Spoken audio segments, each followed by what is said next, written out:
All right, let's talk a little bit about the F12 menu. So on our last video, we ended with Black Rose. We had added our VR room. But this is kind of older scripting. And in this scripting, you essentially choose your VR room.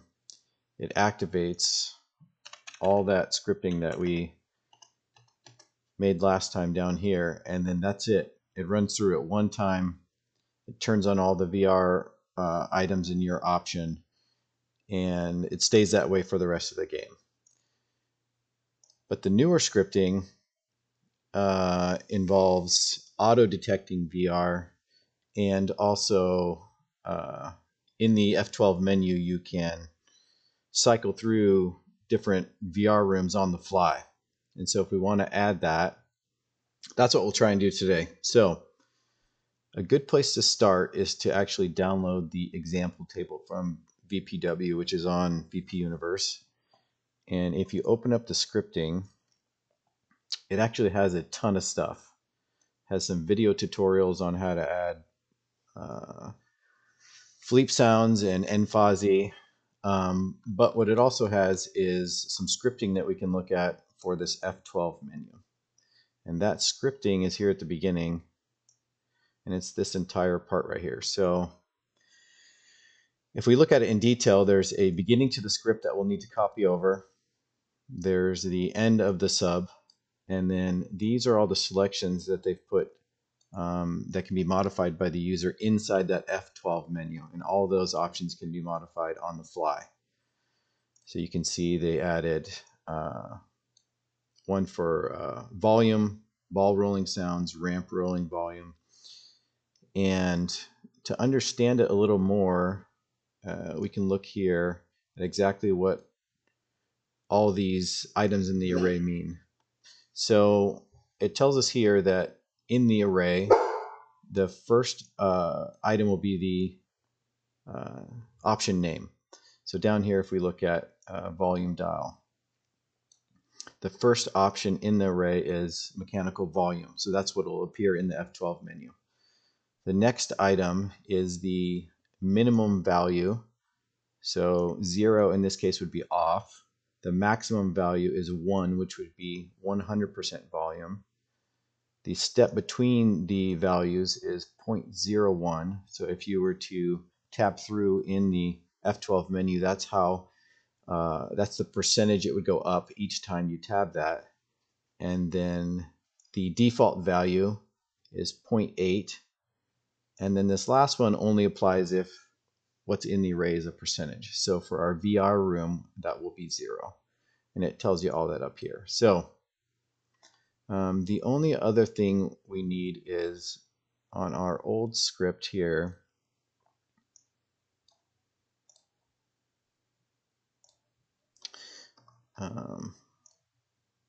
At the top, we had a constant, which was VR room.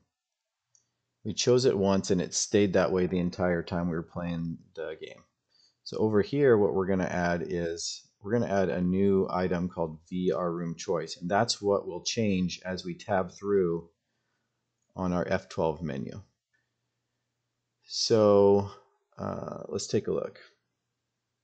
So we have our old VR script here.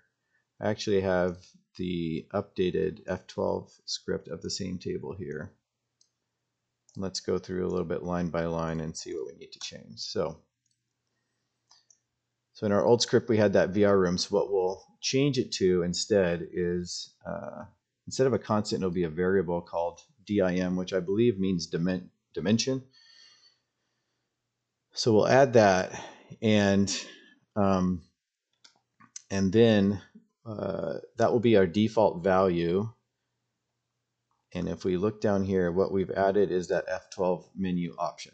So we copied the initiating script that we need here. We've copied the closing script, and the only thing we've added in the middle is our VR room option. So VR room choice is what we have that's changing up here now.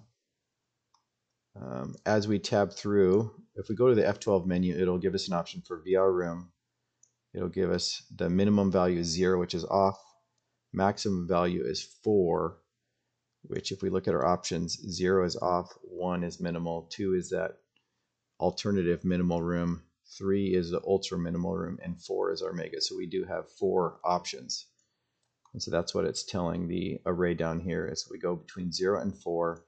Every time the user hits the next button, it'll go up by 1, and then it'll default to 4, which is our mega room, and 0 at the end is because we're not using a percentage.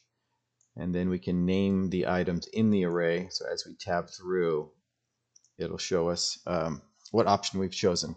And I'll upload this updated script in a link below the description here, so that if you want to copy and paste into your own table, you can.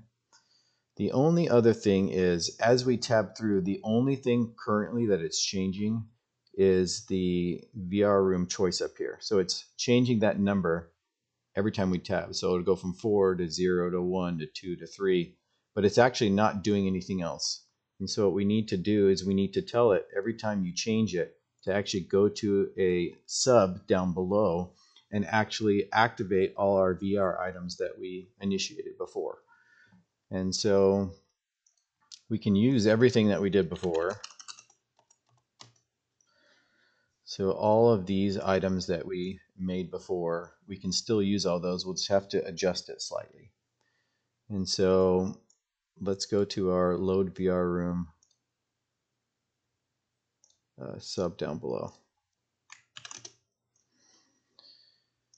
So because we changed the variable up top before on this script on the left, we had that VR room, which now we've changed to VR room choice. So we need to add that back down here as a variable.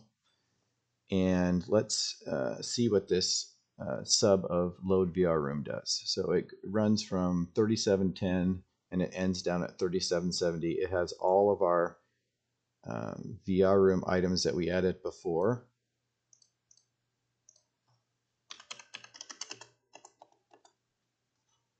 So all those same items that we had in our script before are still there. But what we had to do is this. So every time up top that you tab through that menu, it will come down and it'll read everything in this sub. And so it will be, depending on what you've chosen, it'll be turning on and off our collections. However, before when we chose option 2, it would activate the subs that we wanted and it would turn on all of these images. And it didn't matter because then we would play the rest of the game like that. But now a user could go in between 2 and then they could go to the menu and change it to 3. The problem is now these images are activated and we have to have a way to deactivate them as it moves in between these different numbers. And so all of this up here is anything that's not, all the collections are listed up here, and we essentially just turn them off to start from scratch. And then anything VR related that might change that's not in a sub already that we have in these collection, or that's not in a collection that we have here, we need to go ahead and just turn those back to default or off. And so those images that potentially could change, instead of being these alternative images, we have them set to default. The plungers, or the animated plungers, we have those turned off. And then those 2 that we had before over here in our script. If it was detecting a VR room, it turned off the score text and on the pin cab rails, and we have those defaulted to off. And then this line here, if rendering mode, oops, what did I do? There. If rendering mode equals 2 means if VR is detected. So that's the Autodetect script. And so if rendering mode equals 2, then the VR room will equal the VR room choice. So as we're tabbing through the VR room choice up above, it will also be tabbing through the VR room options if VR is detected. So if VR is not detected, then it won't. Then it essentially won't change our VR room down here. So if VR is not detected, then it defaults to 0. And so everything else, then you have to have everything lined up appropriately. So this sub starts here and ends here. And then all of these options, these if and end options, need to essentially be tabbed in and line up. But other than that, it's exactly the same text that we had before. What else? I think that's it. So now if we were to go into our new F12 menu,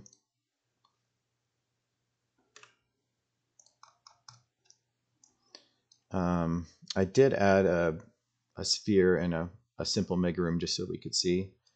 But if we were to go into our F12 menu, now we have this VR room option that shows up. We can tab through it. It'll turn on and off all of our options. And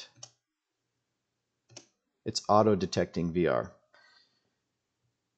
The only other thing we haven't talked about is how am I getting it to show up in the live editor when VR is not detected? Because it should be detecting that we don't have VR and turning everything off. So if we look in our script, when it gets to this point, if rendering mode equals 2, it doesn't equal 2 because I do not have VR headset on right now. So it will default to this, VR room equals 0, and it'll turn everything off. So what we can do is add one more thing. If you go up to the top, this VR test. So we created another variable called VR test, and essentially right now it's turned on to true. So this is for our live editor only. So for editing, what we'll do is create another variable called VR test, which essentially means we're in the VR editor. And then let's follow what happens down below. So this if rendering mode equals 2 means if your headset's on or if VR test is activated, it will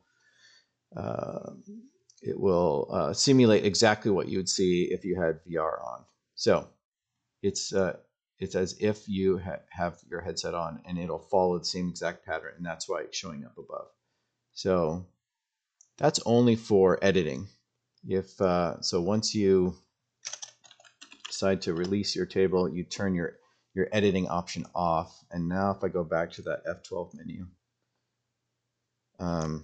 it's not showing us anything because it's detecting that there's no VR. So it thinks you're playing on a cabinet or on the desktop. So, okay, well, that was a lot of information, more than I thought, but I'll upload that table so that you can look at that script. You can even copy and paste it to your own tables and have fun trying to add an F12 menu and VR auto detect.